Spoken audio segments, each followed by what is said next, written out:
Antes de adentrarnos en la historia, debemos tomar en cuenta que Estados Unidos es un país que constantemente saldrá a relucir, ya que ha sido la potencia mundial que ha dominado la economía durante los siglos XX y XXI. Benjamin Franklin, uno de los padres fundadores de Estados Unidos, se encargó de dejar un pensamiento realmente importante y que debemos tomar en cuenta hoy en día.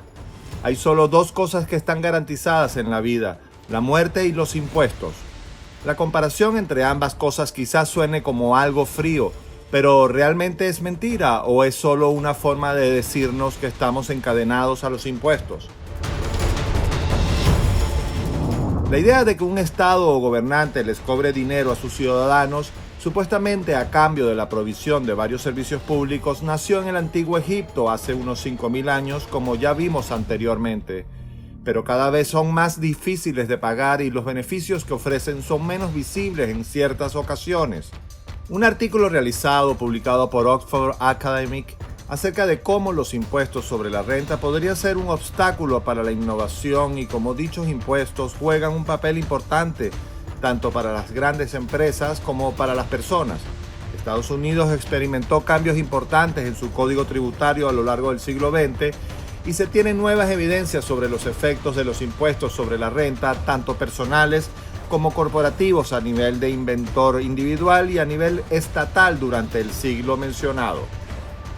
A nivel macroestatal, los impuestos sobre la renta de las personas físicas y corporativas tienen efectos negativos importantes en la frecuencia de la innovación, según se refleja en el número de patentes y sobre el número de inventores que residen en el estado. Las elasticidades varían de 0,8 a 1,8 para las tasas personales netas de impuestos y de 1,3 a 2,8 para las corporaciones netas de impuestos, dependiendo de la flexibilidad con la que permitamos los controles estatales que varían en el tiempo. Este tipo de inconvenientes con los impuestos se han presentado constantemente en los últimos siglos, ya que los inventos y la innovación es una característica de nuestra era. Pero debemos tomar en cuenta que el siglo XX fue marcado por acontecimientos históricos que afectaron la economía de forma directa. Uno de ellos fue la Primera Guerra Mundial.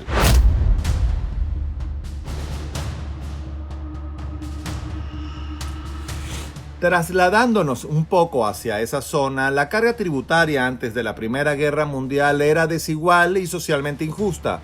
Aquellos con salarios bajos, por ejemplo, 50 libras esterlinas al año, pagaban un porcentaje más alto de sus ganancias, alrededor del 8% en impuestos, que aquellos con ingresos más altos de 200 libras esterlinas, que pagaban alrededor del 4%. Solo con respecto a los ingresos superiores a 10.000 libras esterlinas al año, la proporción de impuestos volvió a alcanzar un nivel del 8%. La carga que soportaban los pobres se debía principalmente a los elevados impuestos que todavía pagaban por artículos básicos como el té, el azúcar, el tabaco y la cerveza. Durante la guerra, cualquier plan para tratar de igualar la forma en que los contribuyentes soportaban la carga tributaria tuvo que ser dejado de lado antes del estallido en 1914. Confiado en el apoyo del público británico, el Parlamento pudo autorizar impuestos para respaldar niveles sin precedentes de gastos de guerra. La tasa estándar del impuesto sobre la renta, que era del 6% en 1914, se situó en el 30% en 1918. También hubo un aumento sustancial en el número de personas que pagaban el impuesto sobre la renta. En 1914 la cifra era de 1,13 millones.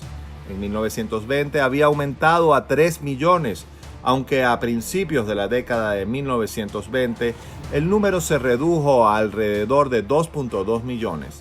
En la actualidad, alrededor del 60% de los ingresos fiscales provienen de impuestos directos, la mayoría de los cuales provienen del impuesto sobre la renta y el superimpuesto. En Estados Unidos, los impuestos también se vieron modificados por el estallido de la guerra, pues el 3 de octubre de 1917, 6 meses después de que Estados Unidos declarara la guerra a Alemania y comenzara su participación en la Primera Guerra Mundial, el Congreso de los Estados Unidos aprueba la Ley de Ingresos de Guerra, aumentando los impuestos sobre la renta a niveles sin precedentes con el fin de recaudar más dinero para la guerra. Básicamente hubo pérdidas en todos los sentidos. La 16ª enmienda, que otorgó al Congreso el poder de imponer un impuesto sobre la renta, pasó a formar parte de la Constitución en 1913. En octubre de ese año, una nueva ley de impuestos sobre la renta introdujo un sistema tributario gradual, con tasas que comienzan en el 1% y aumentan al 7% para los contribuyentes con ingresos superiores a $500,000. La preparación y la entrada a la Primera Guerra Mundial aumentaron enormemente la necesidad de ingresos del gobierno. El Congreso respondió a esta necesidad aprobando una ley de ingresos inicial en 1916, elevando la tasa impositiva más baja del 1% al 2%. Aquellos con ingresos superiores a $1.5 millones fueron gravados al 15%. La ley también impuso nuevos impuestos sobre las propiedades y el exceso de ganancias comerciales. Para 1917, en gran parte debido a la nueva tasa del impuesto sobre la renta, el presupuesto federal anual era casi igual al presupuesto total para todos los años entre 1791 y 1916. Sin embargo, se requería aún más y en octubre de 1917 el Congreso aprobó la Ley de Ingresos de Guerra, reducir el número de exenciones y aumentar considerablemente las tasas impositivas. Según la ley de 1917, un contribuyente con un ingreso de solo $40,000 estaba sujeto a una tasa impositiva de 16%, mientras que uno que ganaba $1.5 millones enfrentaban una tasa del 67%. Si bien solo el 5% de la población de los Estados Unidos estaba obligada a pagar impuestos, los ingresos fiscales de Estados Unidos aumentaron de $809 millones en 1917 a la friolera de $3.6 mil millones al año siguiente. Cuando terminó la Primera Guerra Mundial en 1918, los ingresos del impuesto sobre la renta habían financiado 1/3 del costo del esfuerzo bélico.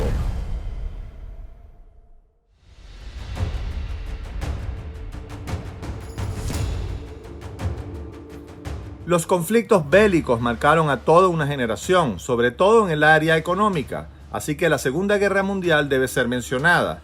Evidentemente ocurrió el mismo fenómeno que en la Gran Guerra, pues los impuestos fueron modificados para financiar la guerra. En la Segunda Guerra Mundial, las revisiones de la ley tributaria aumentaron el número de quienes pagaban algunos impuestos sobre la renta del 7% de la población estadounidense al 64% en 1944, ampliando enormemente la base impositiva y aumentando la recaudación total. Aún así, en 1945, los 5 quintiles de abajo hacia arriba pagaban respectivamente solo 0,6%, 4,7%, 8,8%, 11,2% y 17,8% de sus ingresos brutos ajustados al IRS.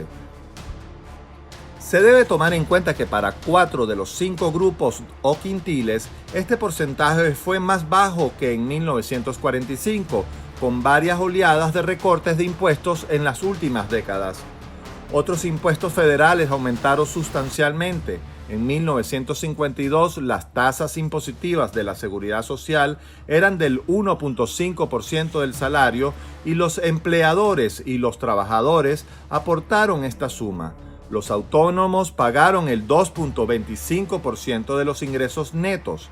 Estas cifras aumentaron en 1970 al 4.2% para los trabajadores y las empresas, el 6.2% para los autónomos y al 6.2% cada uno, y al 12.4% para los autónomos para 2010. Así, la proporción de los ingresos del trabajo gravados se cuadruplicó o más desde el principio de la década de 1950.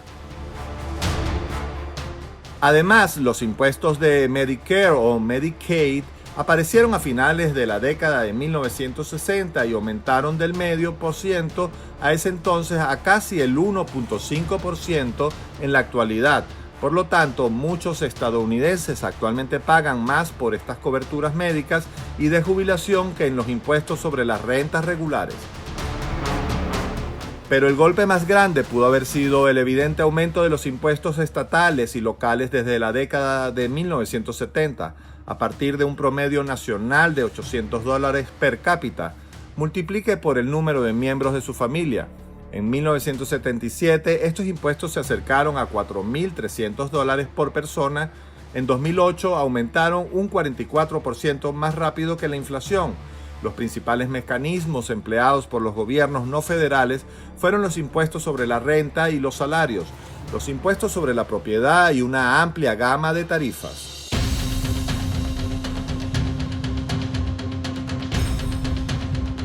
El sistema de patrón oro estuvo vigente en Estados Unidos desde 1944, cuando se aprobaron los acuerdos de Bretton Woods, hasta 1971. Su objetivo era garantizar una cierta disciplina monetaria con la Segunda Guerra Mundial ocurriendo de fondo, además de establecer las guerras para mejorar las relaciones comerciales internacionales y acabar así con el proteccionismo. Para ello, Estados Unidos adoptó un tipo de cambio fijo entre el dólar y el oro, a $35 la onza. La Reserva Federal podía cambiar dólares por oro a ese precio sin restricciones ni limitaciones. Al estar fijo el valor del dólar, el resto de países tuvieron que adoptar el mismo sistema, de manera que todo el mundo se vio obligado a utilizar un sistema de cambios fijos entre monedas. Este patrón oro se ejecutaba como un mecanismo de contención financiera. No se podía realizar políticas monetarias expansivas porque existía un límite cuantitativo, las reservas de oro en poder de los bancos centrales. El sistema funcionó perfectamente hasta que comenzó otro conflicto bélico, la guerra de Vietnam y la carrera espacial. Estados Unidos se vio obligado a imprimir y enviar al exterior miles de millones de dólares para financiar la guerra. Además, en 1971, el país tuvo un déficit comercial por primera vez en el siglo XX. El 15 de agosto de 1971, Richard Nixon anunciaba el fin de la convertibilidad entre el dólar y el oro después de 26 años en lo que estaba vigente el patrón oro surgido a raíz de los acuerdos de Bretton Woods. Con la vuelta al dinero fiat, es decir, sin respaldo del oro, la Reserva Federal volvía a tener la potestad para imprimir dinero sin ningún tipo de restricción y el dólar volvía a fluctuar libremente. Esta situación provocó un cambio sin precedente en el sistema monetario internacional. La Reserva Federal comenzó un conjunto de políticas monetarias expansivas que aún se mantienen a día de hoy y que ha crecido de forma significativa como consecuencia de la última crisis económica.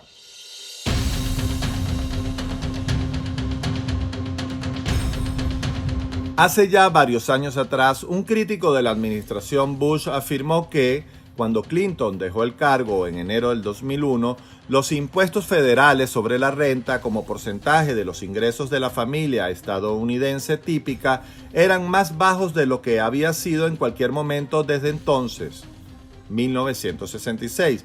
Quizás sea así, pero la carga impositiva total típica, teniendo en cuenta todas las salidas de los hogares, había aumentado. Hoy en día hay docenas de diferentes tipos de impuestos. Algunos gravan los ingresos, otros los bienes muebles y otros los bienes y servicios. El juez de la Corte Suprema de Estados Unidos, Oliver Wendell Holmes, dijo una vez: los impuestos son el precio que pagamos por una sociedad civilizada. Se puede discutir sobre el alcance y la calidad de la civilización que recibimos los impuestos que pagamos, pero no se puede negar que pagamos mucho por ella. De hecho, cuando se contabilizan todos los impuestos sobre la renta federal, estado y local, corporativo e individual, impuesto a la propiedad, impuesto de seguridad social, impuesto de venta, impuesto al consumo y otros, los estadounidenses gastan el 29.2% de los ingresos en impuestos cada año. Puede que nos quieran vender la idea de calidad y civilización gracias a los impuestos, pero todos sabemos que muchas veces son utilizados para financiar conflictos bélicos totalmente alejados de la civilización. Así que, ¿a qué o a quiénes estamos controlando realmente con nuestro dinero gracias a los impuestos? Actualmente, son una palanca crucial en una lucha contra la desigualdad de ingresos y políticamente muy importante, como lo demuestra la reciente ola de escándalos fiscales. A la vista del público, quien paga o no paga es un indicador crucial de la equidad social. Sin embargo, los gobiernos del mundo desarrollado luchan por garantizar que todos paguen su parte justa. En respuesta, las economías desarrolladas y emergentes cooperan cada vez más para combatir el abuso fiscal. Al mismo tiempo, los países en desarrollo luchan por implementar políticas tributarias básicas. Se cree que los impuestos son una lucha perdida, pues nos acostumbramos a dar nuestro dinero ciegamente al gobierno. Nos siguen exigiendo pagar las tarifas de impuestos, pero los ingresos del Estado siguen siendo un tema poco estudiado en la ciencia política. Desde una perspectiva teórica, esto equivale a un lamentable abandono. Es necesario buscar alternativas que protejan nuestro dinero, pues los impuestos no se van a desaparecer de la noche a la mañana y es aquí donde podemos hacer uso de las finanzas descentralizadas, el terror de los gobiernos. Bitcoin será una gran opción para combatir las injusticias financieras y sentirnos dueños de nuestro propio dinero.